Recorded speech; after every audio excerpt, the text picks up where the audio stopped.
Hi everyone. आज की date में जो जीएसटी स्टेक होल्डर्स के अमोंग डिस्कशन का सबसे हॉट टॉपिक है वो जीएसटी एमनेस्टी स्कीम का है। एमनेस्टी स्कीम ऑन रिकॉर्ड सुनने में तो बहुत अच्छी लगती है कि 17, 18, 18, 19, 19, 20 का आप सिर्फ टैक्स पे कर दीजिए और उससे गवर्नमेंट आपकी इंटरेस्ट और पेनल्टी को वेव कर देगी। लेकिन जो ग्राउंड रियलिटीज़ है, जिस तरह से जीएसटी के अंदर प्रोसीडिंग्स कैरी आउट की गई है, जिस तरह से जीएसटी के अंदर ऑर्डर पास किए गए हैं और उसके साथ साथ जो एमनेस्टी स्कीम के जो प्रोविजंस है उन दोनों को अगर साथ पढ़ा जाए तो जिन टैक्स पेयर्स ने एमनेस्टी स्कीम का बेनिफिट लेने के लिए टैक्स की पेमेंट की है उनमें से बहुत सारे लोगों ने अपने दिल पे पत्थर रख के इस एमनेस्टी स्कीम का बेनिफिट लिया है। मैं ये बात क्यों कह रहा हूँ उसे मैं एक एग्जाम्पल से आपके सामने रखता हूँ।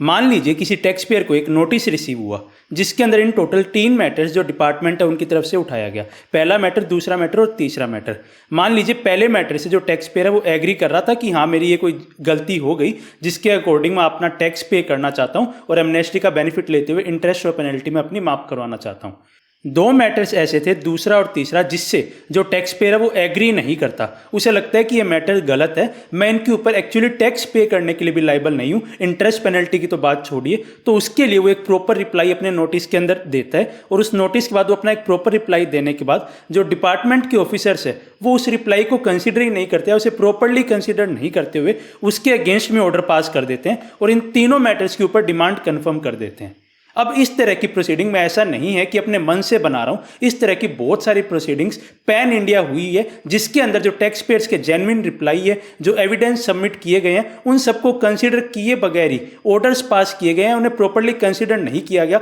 उनको प्रॉपरली हियर भी नहीं किया गया और उनके अगेंस्ट ऑर्डर पास कर दिए गए। तो अब अगर एमनेस्टी स्कीम का बेनिफिट लेना है उस टैक्स पेयर को इस नोटिस, इस ऑर्डर के अगेंस्ट, तो उसे जो टैक्स पेमेंट करनी होगी वो इन तीनों इश्यूज के रिगार्डिंग उन्हें टैक्स पेमेंट करनी होगी। वो जब इन तीनों का टैक्स पेमेंट कर देंगे तो उसे जो इंटरेस्ट और पेनल्टी का बेनिफिट है वो यहाँ पे मिल जाएगा।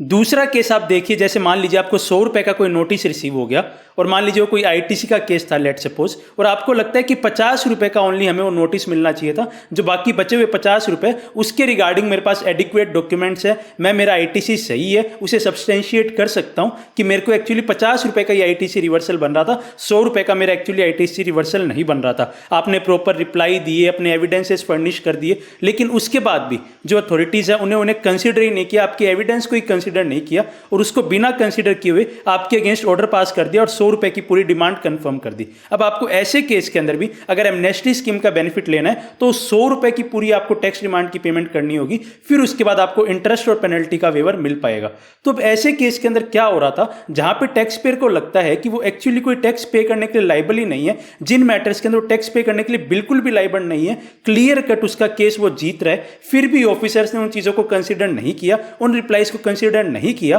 तो ऐसे केस जहां पे उसे टैक्स भी पे नहीं करना था वहां पे भी उस टैक्स पेयर को टैक्स पे करना पड़ा है ताकि वो एमनेस्टी स्कीम का बेनिफिट ले पाए। तो ये एक बहुत बड़ा और प्रैक्टिकल इशू बहुत सारे टैक्स पेयर्स ने फेस किया है जिन्होंने भी एमनेस्टी स्कीम का बेनिफिट लेने के लिए टैक्स की पेमेंट की है। तो अब इसी चीज के रिगार्डिंग एक जजमेंट आया है ऑनरेबल कर्नाटका हाई कोर्ट की तरफ से, जिसे हम आज की इस वीडियो के अंदर देखते हैं। तो ये जजमेंट जैसा कि आप देख पा रहे होंगे ऑनरेबल कर्नाटका हाई कोर्ट की तरफ से आया है Puma sports India private limited के केस के अंदर। तो इस केस में जो ऑर्डर पास हुआ, जो इम्प्यून्ड ऑर्डर था, वो आपका 28 अगस्त 2024 को पास हुआ और ये 2019-20 का यहाँ पे मैटर था जिसके अगेंस्ट प्यूमा इंडिया ने ऑनरेबल हाई कोर्ट को अप्रोच किया। तो इस पर्टिकुलर केस के अंदर क्या हुआ, जब प्यूमा को नोटिस रिसीव हुआ तो उसने अपने नोटिस के रिप्लाई में प्रॉपर सर्कुलर का रेफरेंस देते हुए एक प्रॉपर रिप्लाई फर्निश किया कि उन्होंने सर्कुलर नंबर 123 का रेफरेंस दिया, 183 का रेफरेंस दिया, 193 का रेफरेंस दिया, इन सभी का रेफरेंस देते हुए एक प्रॉपर रिप्लाई उन्होंने यहाँ पे फर्निश किया। लेकिन इन सभी सर्कुलर्स का रेफरेंस देने के बाद भी जो यहाँ पे अथॉरिटीज थी उन्होंने उनको रिप्लाई को एंटरटेन नहीं किया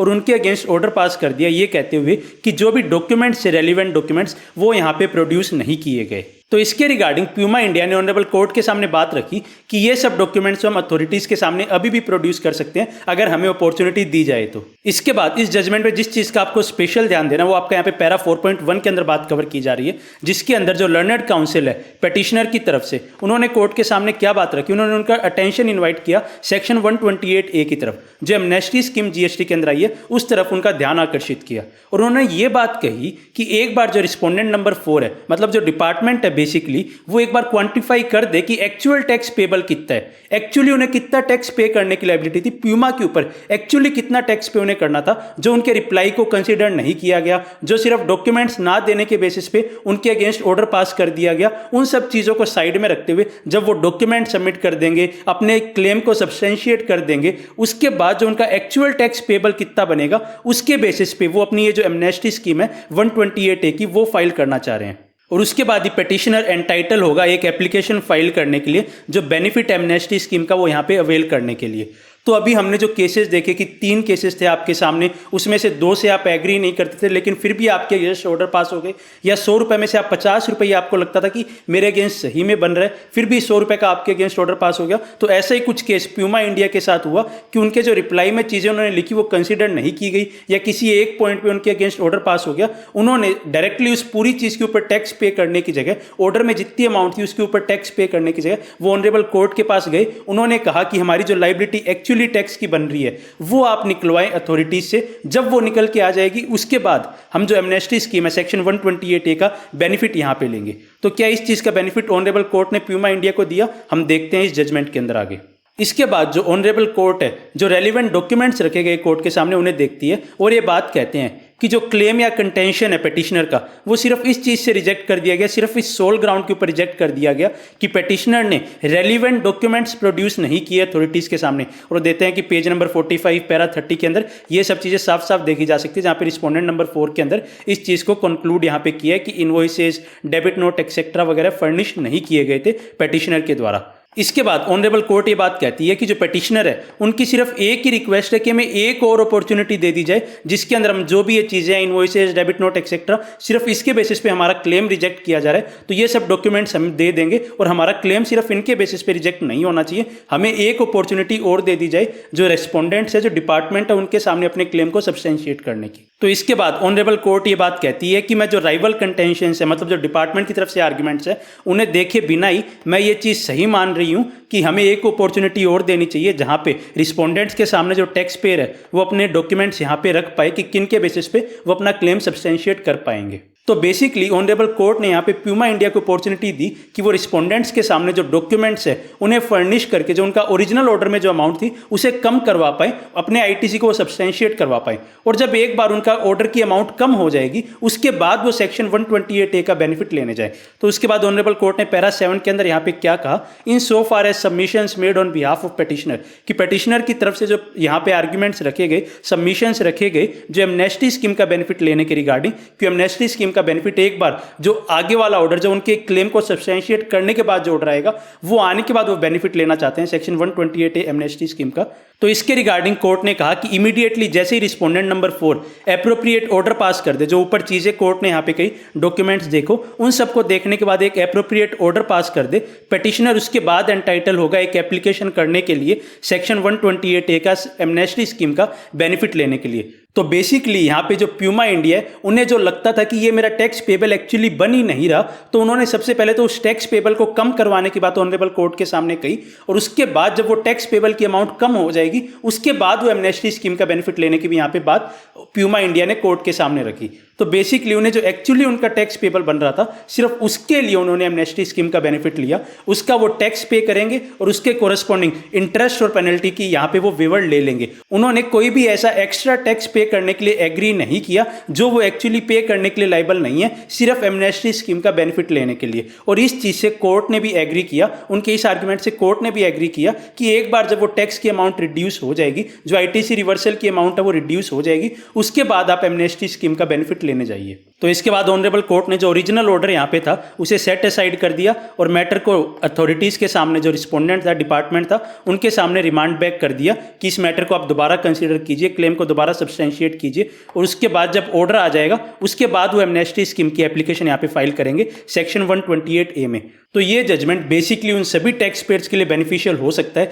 जिन्हें ये चीज़ लग रही थी कि हमें एक्स्ट्रा टैक्स पे करना पड़ रहा है जिसके लिए हम पे करने के लिए लायबल ही नहीं है, सिर्फ इंटरेस्ट और पेनल्टी का वेवर लेने के लिए एमनेस्टी एमनेस्टी स्कीम का बेनिफिट लेने के लिए। लेकिन साथ के साथ आपको इस चीज़ का भी ध्यान रखना होगा कि इस जजमेंट का आपको डायरेक्ट बेनिफिट जो आपकी एडजुडिकेटिंग अथॉरिटी है या जहाँ पे आप एमनेस्टी स्कीम यहाँ पे फाइल कर रहे हैं, वो अथॉरिटीज डायरेक्टली आपको इस जजमेंट का बेनिफिट नहीं दे पाएंगे। आपका रूट यही होगा कि आपको हाई कोर्ट को अप्रोच करना होगा, उनको इस जजमेंट के ऊपर आपको रेफरेंस देना होगा कि इस जजमेंट के अंदर भी बेनिफिट दिया है ऑनरेबल कर्नाटका हाई कोर्ट ने, और उसके बाद ही आप वहां से ऑर्डर लाने के बाद अपने जो अमाउंट है टैक्स की वो रिड्यूस करवा सकते हैं और साथ के साथ आपकी जो एमनेस्टी स्कीम है उसका बेनिफिट ले सकते हैं। तो आपको ये चीज़ डिसाइड करनी होगी कि क्या आपको ये कोर्स ऑफ एक्शन एडॉप्ट करना है, क्या आपकी अमाउंट इतनी सब्सटेंशियल है, इतनी बड़ी आपकी अमाउंट है जो लॉस हो रही है कि आप हाई कोर्ट को अप्रोच करें। तो उसके बाद ही आप डिसीजन लीजिए कि क्या आपको इस रूट पे जाना है, अपनी टैक्स की अमाउंट रिड्यूस करवानी है या नहीं करवानी। तो आई होप आपको हमारे आज के इस डिस्कशन से जो कर्नाटका हाई कोर्ट की तरफ से एमनेस्टी स्कीम के रिगार्डिंग एक जजमेंट आया